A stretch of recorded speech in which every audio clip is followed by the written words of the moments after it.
Welcome to Study Loop. If we want to know how high above the ground the bird was when it was launched, that's what we are adding at the very end here. That'd be 13 feet above the ground when it was launched. That's its initial height. After how many seconds does it reach its highest point? That would be opposite b over 2a, which would be negative 1.2 over 2 times negative 0.15, because that's how you would find the vertex. So negative 1.2 over 2 times negative 0.15 to the nearest, well, that is 4 exactly. After 4 seconds, it reaches its highest point. How high is that point? That would be h of 4. And so that would be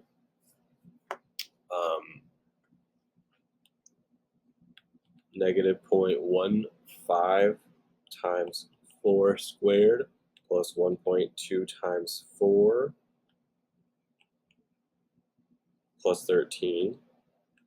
And it would be 15.4.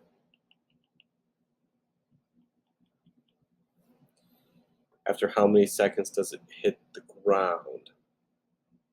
That would be the solution set equal to 0. And so we can use the quadratic formula for that. That would be opposite b plus or minus, I'll do the plus first, the square root of b squared minus 4ac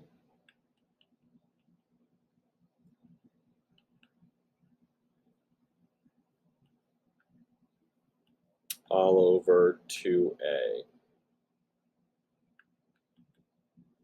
We get a negative one here, and so that would be before it actually was tossed. So we're going to change that to the plus or minus, and we get 14 point. We're going to 2 decimal places. There's 14.13 seconds. It'll hit the ground.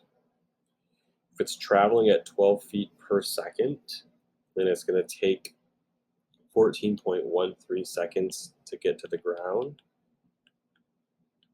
Then it's about 169.56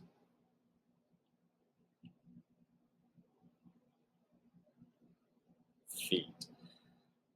If you don't round this at all, you take it exactly, you might get a little bit different. Yeah, by hundredth, you might need 169.59 to be more exact.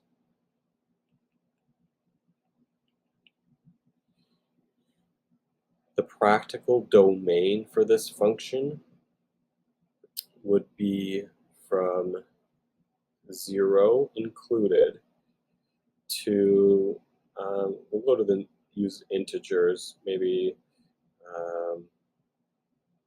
15.